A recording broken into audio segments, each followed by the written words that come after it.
Me dicen, me preguntan después de estos 2 años duros, donde nos han disparado hasta con catapulta, donde han puesto a los servicios secretos incluso a buscar a ver qué podían encontrarnos, donde han buscado a periodistas pantuflos, a ver, periodistas pantuflos ya sabéis, eso es que cuando un tonto coge un camino, el camino se acaba.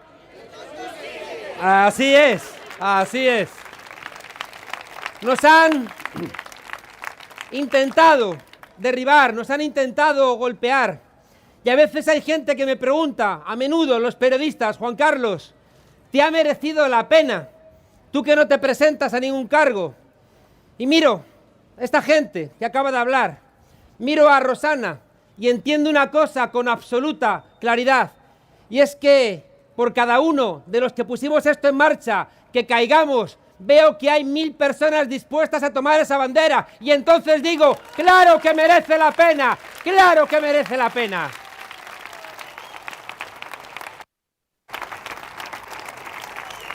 Hay gente que no entiende que hagamos una campaña con risas, con amor, con alegría, y es porque no han entendido, como decía Rafa, absolutamente nada. Decía Hegel, que era alemán, pero de un poquito antes que la Merkel, decía que amar es dejar de ser para ser más. Que el que ama, planteaba también San Agustín, nunca se equivoca. El amor egoísta, claro que se equivoca, pero el que ama de verdad nunca se equivoca. Y por eso, fijaos, esa frase de amar a tu prójimo como a ti mismo no se cansa, no se agota. Y ahora, fijaos, a mí me parece genial recuperarla, ahora que tenemos un papa que nos está saliendo bueno.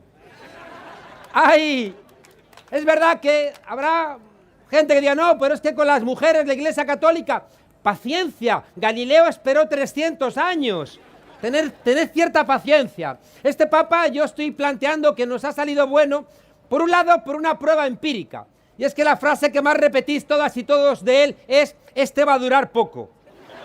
Y la siguiente es que es un cura, que lo conocéis bien aquí en zonas como Torrelavega, porque son esos curas que venían, recordáis, del Concilio Vaticano II, esos curas obreros, esos curas que estaban en los barrios con la gente, esos curas que como Elder Cámara decían, qué curioso, cuando cuido de los pobres me llaman santo, pero cuando pregunto por qué son pobres me llaman comunista.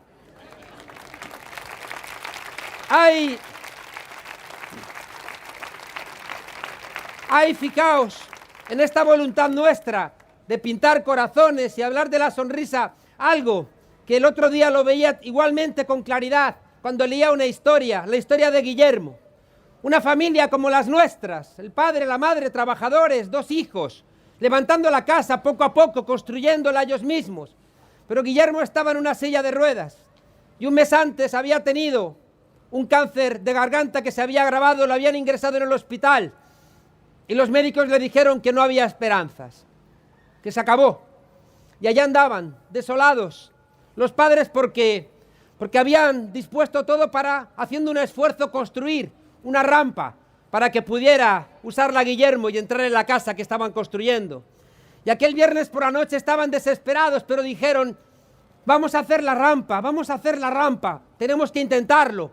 Y al día siguiente se levantaron temprano, el sábado, y sacaron la hormigonera verde y la arena y el cemento, y empezó a dar vueltas aquello, y de la nada del barrio empezaron a venir los vecinos, los de 20 años, los de 40, los de 70, con sus monos de trabajo, y en absoluto silencio empezaron a construir esa rampa, pese a que los médicos habían dicho que no hacía falta. Y al final del día, con esa rampa construida, los padres fueron al hospital y le dijeron, Guillermo, tienes que aguantar, los vecinos han ayudado a hacer la rampa porque confían en ti. Cuando nosotros queremos, os digo algo que también es esencial para nosotros, quizá nos equivoquemos, pero cuando nos guía el amor, porque nos duele la gente, nuestro pueblo, no nos vamos a equivocar. Eso es lo que explica esta campaña de la alegría, esta campaña de los corazones, esta campaña del amor. Decía Concepción Arenal, una de nuestras mujeres que perdió una guerra, decía, todo es imposible mientras lo parece. Yo recuerdo una vez en Argentina que vi una pintada que decía, no sabía que era imposible, fue y lo hizo. A menudo, fijaos, interiorizamos nuestra propia impotencia.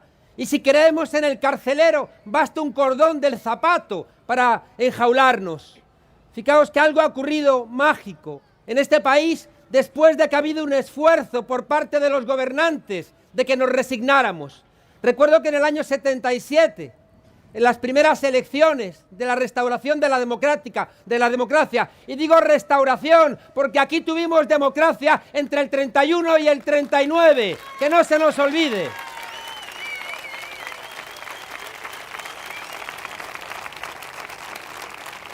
Había en El Hermano Lobo, que era una revista satírica, había un tipo proveniente del franquismo que estaba dando un mitin y decía, o nosotros o el caos. Y desde el público alguien le dijo, el caos, el caos. Y el tipo contestó, da igual, el caos también somos nosotros. La resignación en España ha sido una política de Estado. La resignación ha sido la voluntad de los poderosos de mantenernos alejados de las cosas que eran nuestras. La resignación se convertía en esa frase que habéis escuchado muchas veces, esa frase que incluso la habéis dicho, hija, no te signifiques, hijo, no te signifiques. Y a fuerza de no significarnos, nos convertíamos en insignificantes, hasta que un día se nos quitó el miedo y aquí estamos, llenando las plazas. El miedo cambió de bando porque se nos quitó el miedo.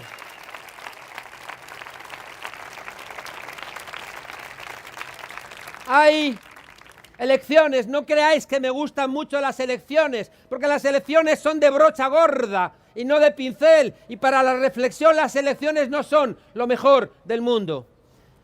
Hay una historia que venía contando, que quiero compartir con vosotros, ese tipo que fallece, y el tipo estaba convencido de que iba a ir al infierno porque siempre había votado mal. El caso es que se encuentra en un vestíbulo donde hay un tipo bien vestido que le dice, ¿qué quiere usted? ¿Cielo o infierno? Ah, no sabía que se podía escoger. No, debe ser cosa del nuevo papa. ¿Tiene usted folletos? ¿Tiene usted algo? Dice, no, puede usted ir, mira y escoge. Ah, qué bien. Bueno, ¿por dónde quiere empezar? Dice, pues empecemos por el infierno. Y le bajan al infierno y le abren la puerta, aire acondicionado, música en directo, bibliotecas, instrumentos, manjares de todo tipo, sexo del bueno, sexo del malo. Dice, bueno, ¿quiere usted ver el cielo? Dice, pues casi no, pero vamos a verlo. Suben al cielo y está allí todo el mundo en las nubes tocando la lira. Muy armonioso, eso sí, pero muy aburrido. Dice, bueno, ¿qué quiere usted, cielo o infierno? No, infierno. Le bajan al infierno, le abren la puerta y nada más abrir la puerta le clavan un tridente en el trasero, le empiezan a dar latigazos, le muerden perros, le atan a una columna ardiente, el comisario Maruenda le grita, ¡chavista, chavista! ¡Inda! Inda le grita, ¡bolivariano, devuelve el dinero! ¡Un infierno! Y el tipo dice, pero oiga, pero si ayer estuve aquí y era maravilloso, y hoy esto es un infierno, ¿qué ocurre? Y el diablo le contesta, no, mire, es que ayer estábamos en elecciones. ¡Ay! Las elecciones. Las elecciones son tiempos, ya digo, donde están esperando a ver si dices algo que pueden tergiversar y pueden presentarlo de otra manera. Y por eso, fijaos, me gustaría mucho que hiciéramos un ejercicio de memoria. Me gustaría que en estas elecciones del 26 tuviéramos mucha memoria, porque uno de los problemas que tenemos es la falta de memoria. A mí me emocionó mucho el 15M, el movimiento indignado, pero también era un movimiento, fijaos, sin memoria. El 15M, recuerdo aquella noche, había gente que colgó una bandera republicana y dijeron, quítala que nos divide. Y era verdad, nos dividía porque lo veían como un símbolo político y a mí me parecía espectacular que jóvenes que se llamaban a sí mismos indignados, recordando a Stefan Hessel, el libro Indignaos, un hombre que merecía el respeto de esos jóvenes porque era un miembro de la resistencia, uno que había luchado contra el nazismo, pero esos chavales y chavalas jóvenes de la Puerta del Sol de Madrid no sabían, cuando mandaron quitar esa bandera, que en el año 44 la división Leclerc entró y en las puertas de París le mandó a la 9, una división de republicanos españoles que entraran a liberar París. Y la 9 La 9 estaba compuesta de gente que apenas quedaban un par de centenares de los miles que habían salido después de la guerra a seguir peleando la misma pelea que habían hecho en España, pero la estaban continuando en el resto de Europa. Y entraron a liberar París y lo liberaron con unos blindados que se llamaban Guadalajara, Brunete, Madrid. Hace 3 meses el rey Felipe VI inauguró una placa de homenaje a la 9 en un parque de París. Felipe VI, la placa la queremos aquí, eran españoles, queremos su memoria aquí, recordarla donde están en nuestro corazón.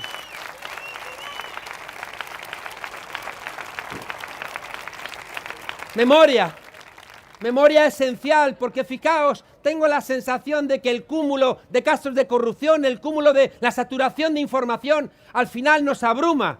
Al final hay una saturación que al final estamos como inmunes a todas las cosas que ocurren y aplicamos ese dicho castellano que dice: cuando pienso que me voy a morir, tiendo la manta en el suelo y me echo a dormir. Y al final, fijaos, otro caso de corrupción y parece que nada deja huella reflexiva. Os decía que a mí me gusta mucho el 15M porque no se inventó las cosas, sino que heredó todas las peleas y todas esas peleas las dijo de una manera diferente. Qué hermoso el 15M que le dijo a la democracia representativa: no me representas. Y preguntaba: ¿y por qué? ¿Por qué no me representas? Y esa pregunta se convirtió en algo devastador. Y le dijo a la economía: si me dices en el artículo 1 que somos un Estado social, ¿por qué me excluyes? ¿Por qué me siento fuera? Y esas dos preguntas, fijaos, tuvieron un efecto demoledor. ¿Sabéis por qué? Porque el emperador estaba desnudo. Y ahí ocurrieron cosas muy hermosas que las seguimos repitiendo. No solamente estaban jóvenes, sino que también llegaron allí los yayoflautas, ¿recordáis? Y empezó a llegar gente de todo sitio. Y este modelo neoliberal que nos quiere poner a pelear a todos contra todos, a los abuelos con los jóvenes, a los que tienen trabajo con los que no tienen, los que tienen un trabajo mejor con el que lo tienen peor, al final los que tienen prestación con los que no tienen. Al final ahí nos encontramos y empezamos a entender que teníamos que traducir todas esas peleas. Memoria, memoria y memoria. Vengo contando en todos sitios algo que me emocionó, y es en la Comuna de París de 1871. Los comuneros y comuneras, esos que quisieron, en expresión de Marx, asaltar los cielos, porque lo más imposible era asaltar el cielo, pues ellos se lo plantearon. Era la guerra franco-prusiana, y esta gente que se levantó quería acabar la guerra. El gobierno de Versalles estaba tirando viviendas para hacer amplias avenidas, para evitar que les construyeran barricadas en los barrios con calles estrechas, y desahuciaron a miles de personas.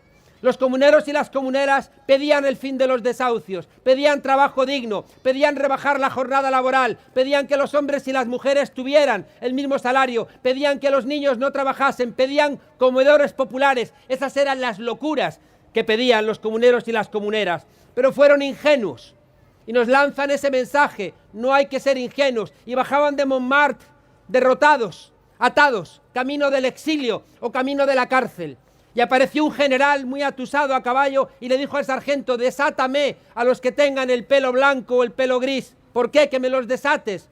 El sargento obedeció y ese general a empujones los puso contra una tapia y allí mismo los fusiló.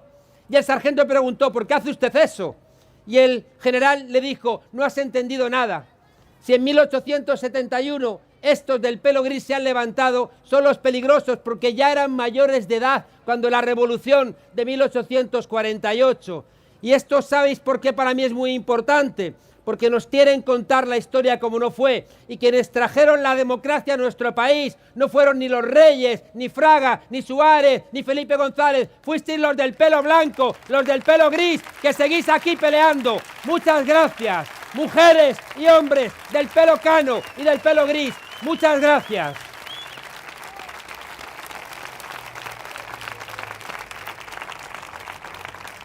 Elecciones. Y me gustaría que entendiéramos que vamos con más información, que recordemos lo que han pasado estos 5 meses, y vamos a entender que podríamos resumirlo diciendo que Ciudadanos da risa, que el PP da miedo y que el PSOE da pena. Ciudadanos. ¿Recordáis hace 5 meses?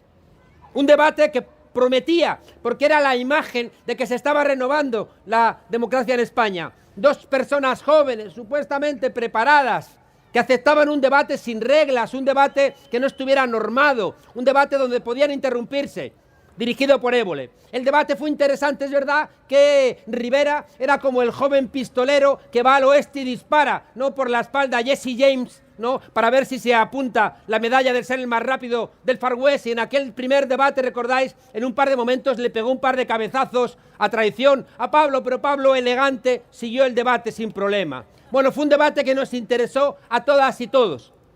Hace nada, unos días, Évole volvió a invitar a Pablo y a Rivera, y Pablo, que ha leído a Séneca, por cierto, qué vergüenza ese spot de Rivera, ese bar de cuñados, donde querían presentar a un Pablo Iglesias que se la ha pasado jugando a la maquinita y tomando botellines en el bar. Rivera, cuando tengas los estudios de Pablo, cuando hayas escrito los libros que ha escrito Pablo, y cuando te respeten en Europa, cuando respetan a Pablo, hablas. Hay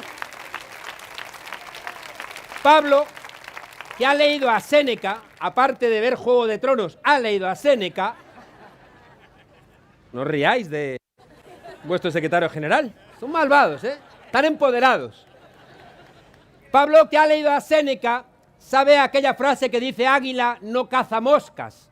Es decir, que uno se mide con sus rivales, ¿no? Uno no se mide con rivales inferiores, pero Pablo, fijaos qué manera diferente de entender la política. Y dijo: vale, yo sigo siendo presidenciable como hace 5 meses, Rivera es la cuarta fuerza y bajando. Claro, es normal, porque recordáis, el Josep Oriol, el presidente del Banco Sabadell, dijo aquello de: hace falta un Podemos de derechas. Y entonces empezaron a inyectarle dinerito. Y como decía Rafa, colocaron a un tipo de Liberbank para que no hubiera ningún tipo de duda, para que no ocurriera como con Rosa Díaz, que al final era una mujer, bueno, con sus cosas, pero honesta, y que quisieron empurar a los de Bankia. Y dijeron: esto no nos puede ocurrir, si os estamos financiando, ¿cómo vais a ir contra nosotros? Y le colocaron a Garicano como responsable de economía. Bueno, pese a que va la cuarta fuerza política y bajando, Pablo decide reunirse y tener un debate con él. Y recordáis el debate. De repente Pablo le dice: Albert, no cuentes cuentos chinos. Y dice China, China, comunista. Y Pablo se queda con los ojos como platos diciendo: no puede ser verdad. ¿Qué le ha pasado a este? ¿No? Y sigue el debate y Pablo le dice: pero Albert, hace falta que la sociedad esté madura. Y dice: Maduro, Maduro, Maduro. Y Pablo le dice: has estado sembrado. Y va este y dice: es que me la has puesto a huevo, ¿no? Parecía chiquito de la calzada. O sea, Pero ¿sabéis qué es lo que me preocupa? No me preocupa que un partido que al final era un bluff, que era una cosa construida, se haya venido abajo como un soufflé. Lo que me parte el corazón es que ese programa económico que había sido marcado por la gran banca puso de rodillas al Partido Socialista, y en vez de pactar con nosotros se echó en brazos de Ciudadanos para nada, para obligarnos a hacer otra vez elecciones.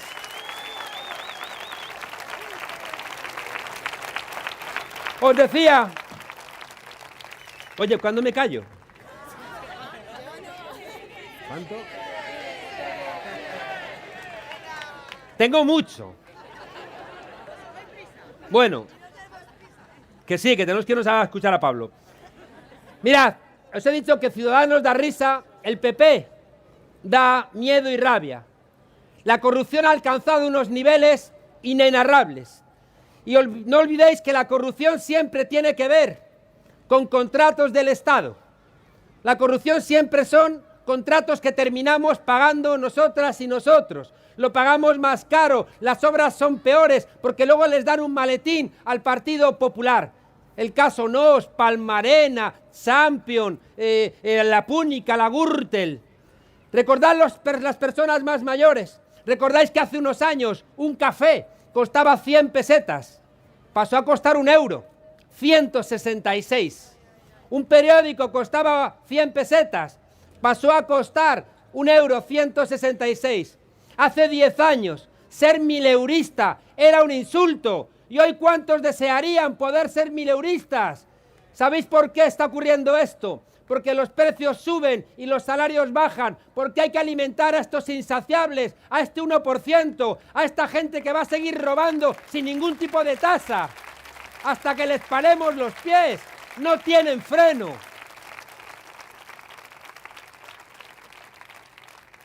Fijaos que el Partido Popular no está respetando nada. Es que mirad, es que hace una semana nos hemos enterado de que estaban envenenando el Ebro. El Ebro, estaban echando ácido clorhídrico para ahorrarse el dinero de limpiarlo, para regalarle a FCC 60 millones. ¿Qué necesidad tiene esa gran empresa multinacional de robarnos a los españoles 60 millones contaminando el Ebro? No hay nada sagrado para esta gente. La visita del Papa, robaron en la visita del Papa. En los colegios públicos, lo conocéis aquí en la zona, los colegios públicos cada vez peor dotados, hay gente en galpones, hay gente que tiene que hacer kilómetros para poder estudiar y estos sinvergüenzas han estado cobrando 1 millón de euros por los terrenos para darles colegios concertados. No hay nada sagrado para esta gente, o les paramos los pies o se comen nuestra democracia enterita.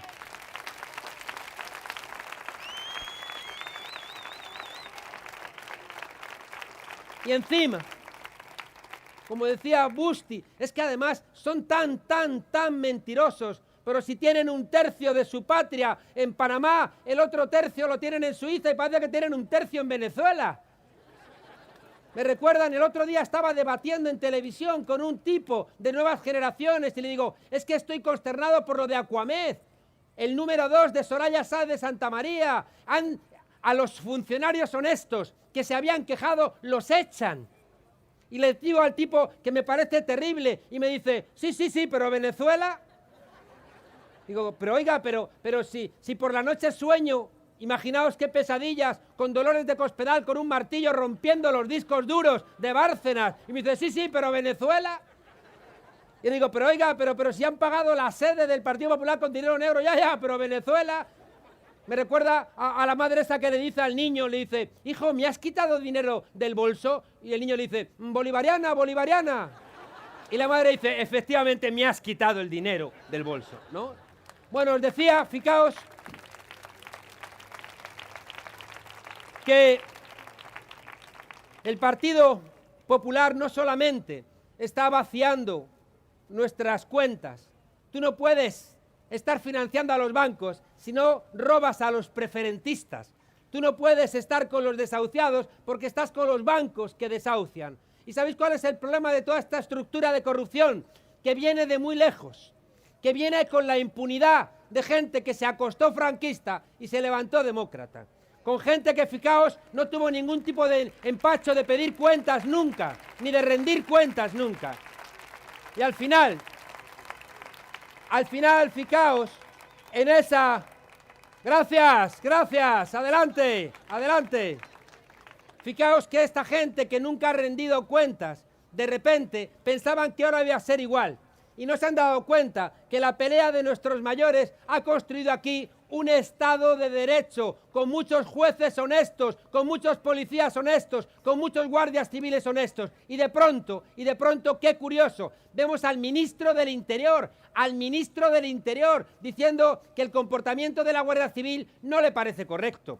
O vemos diciendo a Rafael Hernando, el portavoz del PP, diciendo que es que los jueces que mandan embargar a las cuentas del Partido Popular porque han comprado la sede del PP de Génova con dinero negro. Dicen, no, es que esos jueces son socialistas. Era lo que hacía Berlusconi, el amigo de la mafia, metiéndose con los jueces que querían aplicar la ley en Italia. Están haciendo lo mismo. Y Cifuentes.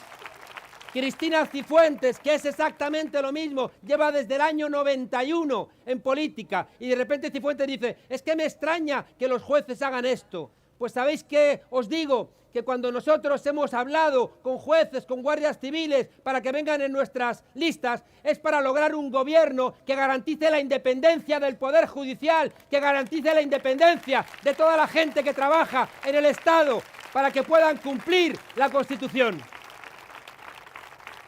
Y os decía que el PP da miedo, porque está presionando, fijaos, el 10% de los españoles confiamos en la legitimidad del Tribunal Constitucional, porque ellos han puesto de número 1 a alguien que tenía el carné del PP, no han tenido ningún tipo de pudor, y algo que es tan importante como la legitimidad del Tribunal Constitucional van y la dinamitan. Igual que presionan en el Consejo General del Poder Judicial para tener a su gente, llevamos nosotros en nuestro programa que el Consejo General del Poder Judicial no lo van a escoger los partidos, lo va a escoger la gente, porque si no hay independencia con los jueces, no hay democracia.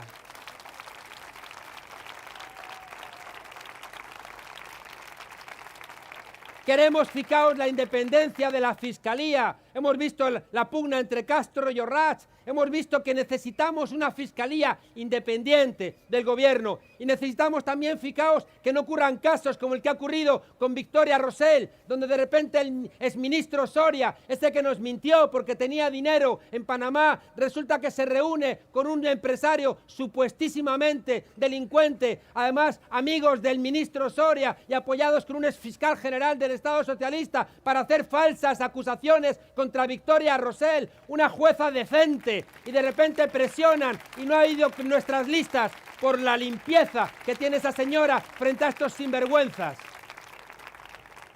Os decía que uno quiere que haya una justicia independiente en nuestro país y la estamos consiguiendo. Y hay cosas que yo estoy convencido que van a pertenecer al pasado. Yo veo, por ejemplo, en un pueblo de Toledo que hay una alcaldesa que proyecta la figura de Franco y de Himmler, el responsable del Holocausto, y escribe en una esquela allí en ese castillo que Franco era un estadista, cuando todavía hay 114.000 españoles en fosas comunes, en cunetas.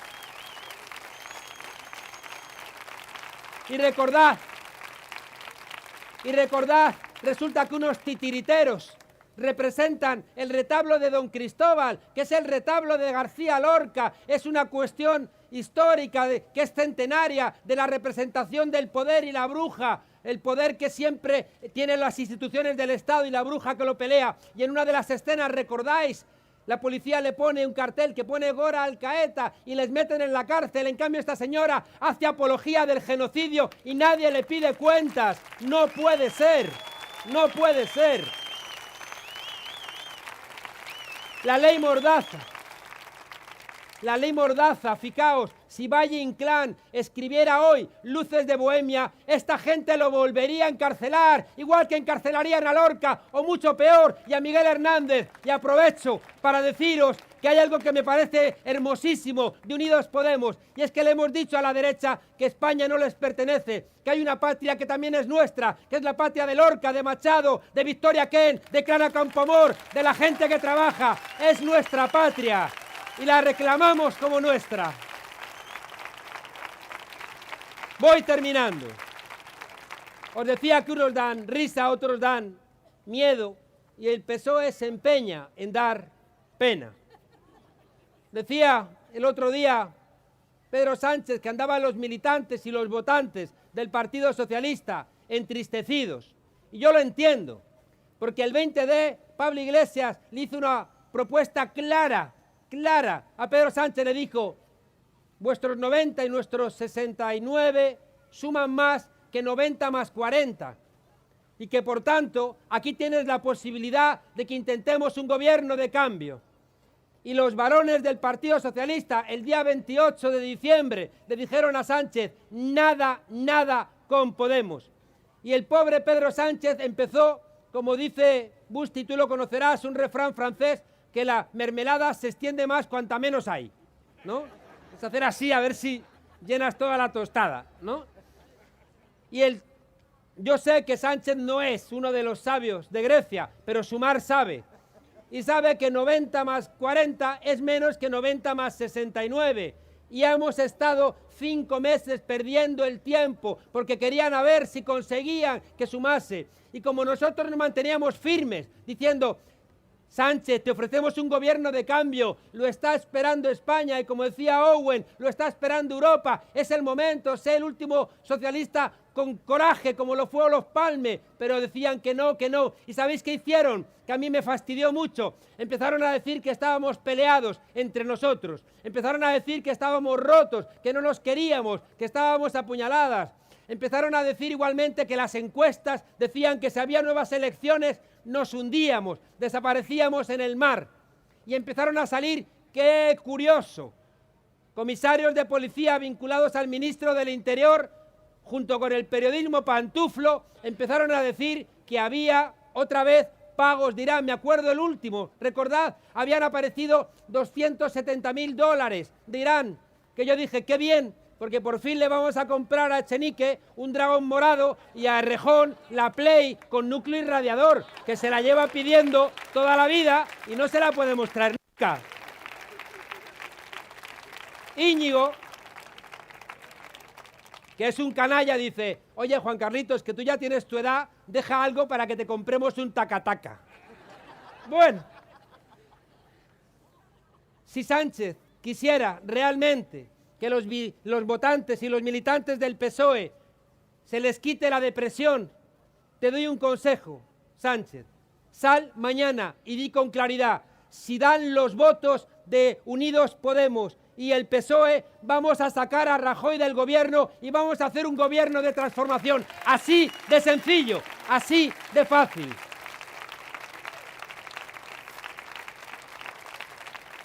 Nosotros y nosotras también hemos aprendido. Recordad que en diciembre no fuimos capaces de encontrar un acuerdo. Seguramente teníamos muchas razones los partidos políticos. Que tus siglas, que mis siglas, que en qué puesto vas tú, que en qué puesto voy yo, que de qué color es el cartel, que quién los hace, que de qué color vamos a pintar esto, que cuál es la cara, que quién paga las deudas, que no fuimos capaces por razones muy profundas. Pero ¿sabéis qué han ocurrido en estos 5 meses? Que cada vez que nos habéis visto en la calle, a cualquiera de nosotros que nos conocíais, nos habéis dicho cómo va la unidad. Y ha sido la primera vez desde que restauramos la democracia que el pueblo le ha dicho a los partidos políticos, queremos que os juntéis, unidad, mandad obedeciendo, gracias, por eso estamos juntos, por eso vamos a ganar las elecciones, por vuestra insistencia.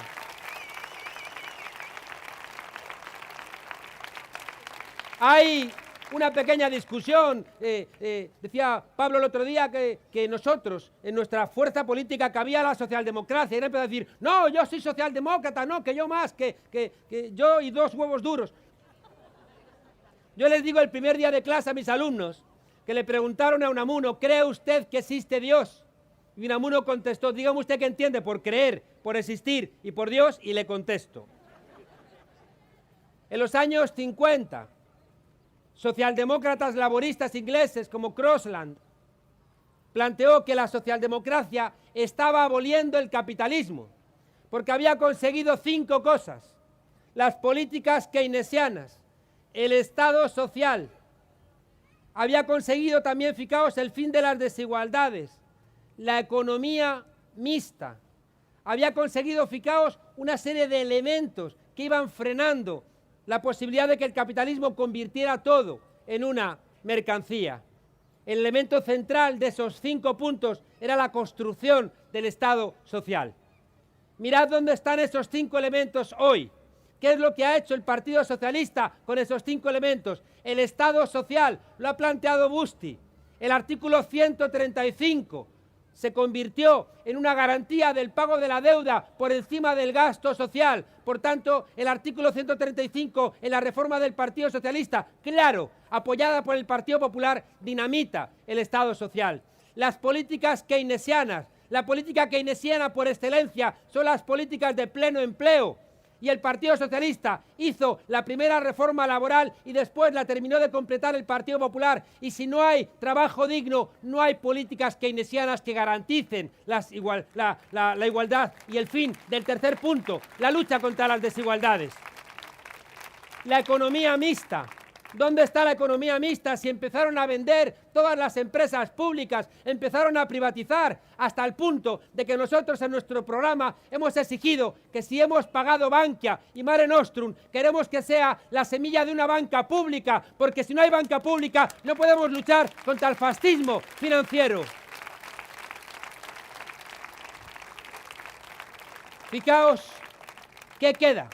¿Qué queda de estos elementos en la socialdemocracia actual? Y por eso Pablo dijo el otro día, quienes tengan el corazón en la socialdemocracia, aquí tienen la posibilidad de ver esos sueños y esa ideología cumplida. El voto útil de la socialdemocracia está en Unidas y Unidos Podemos. Es absolutamente evidente.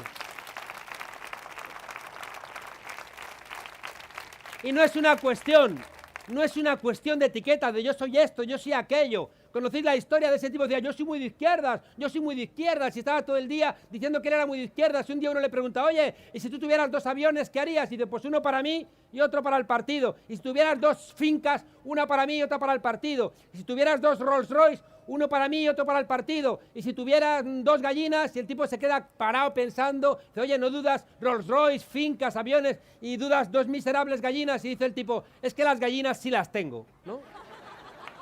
No valen las etiquetas. De la misma manera, fijaos que, bueno, no voy a hablar de alguien que me gustaría recordar porque emocionó a muchos de nuestros padres y de nuestros abuelos en 1982 y en vez de ser un expresidente ha decidido ser un lobista que graba vídeos para brokers iraníes pidiéndole favores a quien tiene dinero en Panamá. Lo dejamos ahí. Termino. Estamos en un momento histórico, en España y en Europa. En España no voy a aburriros, pero quiero que reflexionéis que cada vez que en nuestro país ha habido una crisis de la monarquía, ha habido una crisis constitucional y ha habido un salto del pueblo hacia adelante. Ocurrió con Carlos IV, que creyó que la monarquía era borbónica, y no entendió que era un depósito del pueblo, y por eso el pueblo se levantó cuando Carlos IV le entregó, abdicó en nombre de Napoleón. El pueblo se levantó y la Constitución de Cádiz de 1812 se convirtió en una monarquía española. Qué rabia me da que no tengamos memoria para construir nuestra propia historia, porque si no, otros, como el rey Juan Carlos, va a celebrar la Constitución de Cádiz y nos dice, igual que en 1812 los españoles y las españolas marcharon todos juntos detrás del gobierno, ahora en este momento de crisis tenemos que hacer lo mismo. Y yo decía, pero eso no fue lo que ocurrió. Lo que ocurrió fue que obligamos a la monarquía a hacerse constitucional. Es todo lo contrario. Por eso es tan importante que recuperemos la memoria, porque la derecha tiene una línea recta que va de Viriato y Don Pelayo a Dolores de Cospedal rectita. Y nosotros estamos llenos de agujeros. Segunda crisis constitucional, con la muerte de Fernando VII y un pueblo que está reclamando el liberalismo. Es una palabra que prestamos a Europa. Y empiezan las guerras carlistas también por intereses en los entornos de la monarquía. La tercera gran crisis es con Isabel II, que va a generar la primera vez que este pueblo se levanta cansado de una corte que no está a la altura de las exigencias del pueblo, y es la primera vez que se echa a los Borbones de España. No en vano, Franco decía, en el siglo XIX hay que olvidarlo. No hay nada que podamos aprender del siglo XIX. O algo así. Fijaos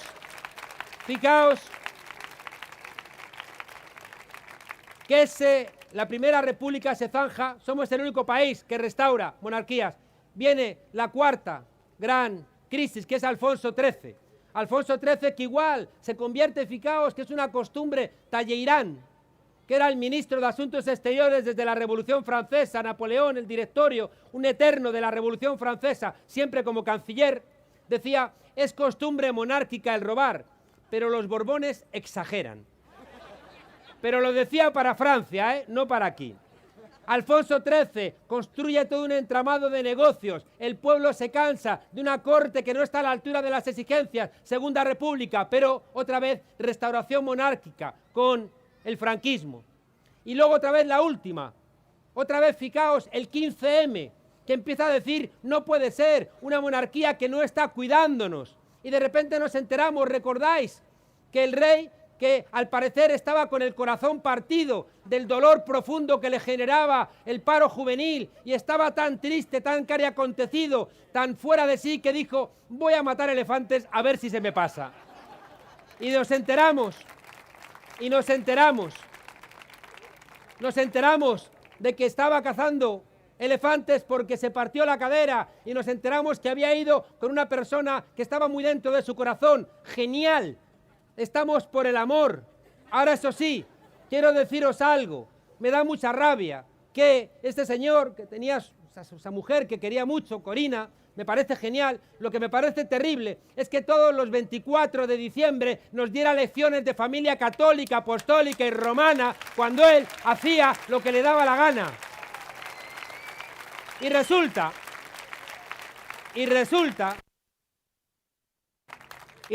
que al final la presión vuestra le obliga a tener que salir a decir una de las frases memorables que ya está en todos los archivos de la inteligencia política europea. Una frase complicada, una frase con mucha enjundia, difícil de memorizar. Lo siento mucho, me he equivocado, no volverá a pasar.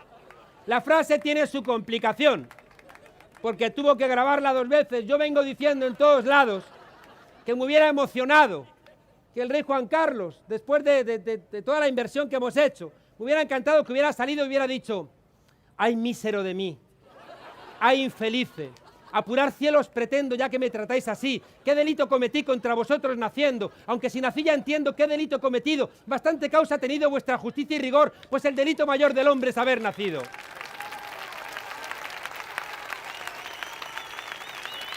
Lo siento mucho, me he equivocado, no volverá a pasar. 2 veces lo grabó por la dificultad de la frase. Termino de verdad.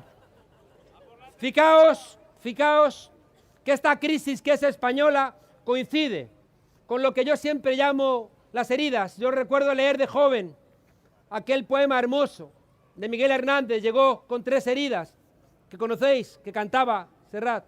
Llegó con 3 heridas, la de la vida, la de la muerte, la del amor. Pues la sabéis, ¿eh? Bueno, pues yo siempre he pensado que España tenía 4 heridas. Y cuando pusimos en marcha Podemos, se trataba de cerrar esas heridas. La herida colonial, donde dejemos de estar siendo incapaces de mirar a nuestro pasado, para que al mirar esa herida colonial respetemos a América Latina, a nuestras hermanas y hermanos latinoamericanos que están allí y aquí y que son nuestras hermanas y hermanos. Una herida colonial, fijaos, de quien tuvo un imperio muy pronto y lo perdió también muy pronto, que nos hace maltratar a África y olvidarnos de las hermanas y hermanos saharauis. Y al mismo tiempo que tratamos mal a América Latina y tratamos mal a África, hay algunos que se arrodillan ante la troika. No sabéis cómo se me llenaba de orgullo el corazón a ver a Busti, a ver a Pablo en Europa, mirándole a los ojos a la troika y diciéndoles: no nos vais a dar lecciones de europeos porque somos tan europeos como vosotros y mejores todavía. La herida territorial, y hay que decirlo aquí, somos un país de países, somos una nación de naciones. Lo que más nos escriben cuando estamos en los territorios históricos es: si España es Podemos, no nos queremos ir de Podemos. En cambio, ellos siguen insistiendo en aquello de las pesetas que ponía España, una grande y libre. Decía, claro, una, porque si hubiera otra nos iríamos todos a la otra. Fijaos, cuando nosotros estamos planteando el derecho a decidir, lo hacemos por 2 cosas. En primer lugar, porque somos demócratas y no queremos que nadie esté en esta aventura hermosa que es España si no quieren. Y en segundo lugar, porque estamos convencidos de que esa patria que estamos recuperando la conseguimos estando aquí con los catalanes, con los vascos, con los gallegos, con los andaluces, porque van a quedarse con nosotros. El derecho a decidir es la garantía para que se queden. Así cerramos la herida territorial. La herida social, lo que han hecho nuestras diputadas, Rosana, Busti, lo primero que hicieron, Rafa. A Rafa le debemos, y yo siempre lo digo, que la primera ley que se presentó en el Parlamento fue la Ley 25, que hacía honor al artículo 25 de la Declaración Universal de los Derechos Humanos. por algo muy sencillo. Todos y todas nosotros somos mortales y por tanto somos finitos y somos irreemplazables y por eso somos sujetos de dignidad, y en el corazón, en el centro de Unidos Podemos está cerrar la herida social con trabajo digno y también con una renta mínima a todas las personas que no puedan trabajar, porque sin un mínimo vital no puedes tener dignidad. No os olvidéis que para cerrar estas heridas nacemos, y estas heridas tienen que juntarse con las heridas que está empezando a abrir Europa. La herida de una población envejecida, que ya sabéis lo que ha dicho Christine Lagarde, la del Fondo Monetario Internacional, es que los viejos viven demasiado.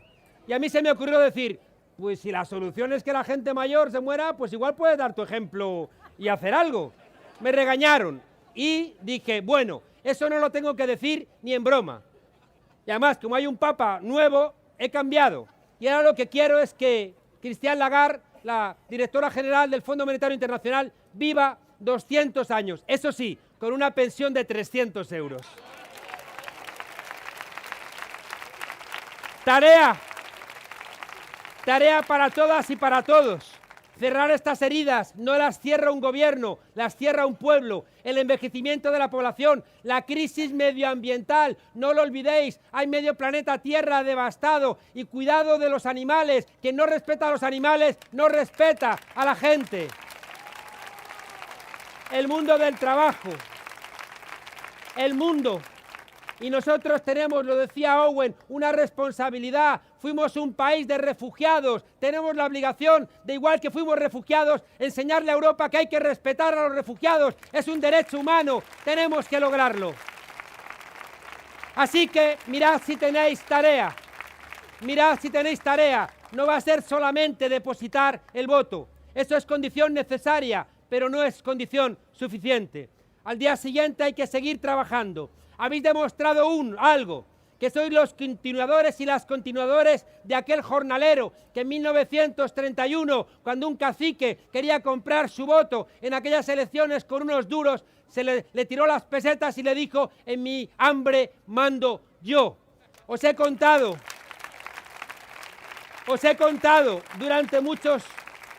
durante estos 2 años os he contado la historia de mi querido colibrí, que se ríen de mí por pesado, otra vez con el colibrí. Sí, otra vez con el colibrí.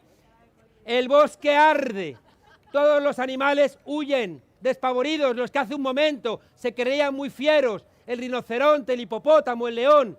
Y el pequeño colibrí regresa hacia el río, toma una gota de agua con su pico y va hacia las llamas. Y los demás animales le dicen, ¿a dónde vas, loco? ¿Qué te crees? ¿Que vas a apagar el fuego tú solo? Y el colibrí le dice, yo voy a hacer mi parte. El 26J, os pido que hagáis... El 26J, os pido que hagáis vuestra parte. Y vuestra parte, claro que es depositar el voto, pero os pido que al lado del voto llevéis también el corazón bien abierto, porque estamos ganando un país. Y que recordéis aquello que nos enseñó uno de los nuestros, que nos dijo en tiempos también difíciles, nos pidió, instruíos, estudiad, leed, porque necesitamos toda vuestra inteligencia, organizaos, retomad los círculos, coged las plazas, porque necesitamos toda vuestra fuerza, y sobre todo, agitaos, llenaos de alegría, quereos, porque necesitamos todo vuestro entusiasmo. ¡A por todas! ¡Estamos ganando un país! ¡Sí se puede!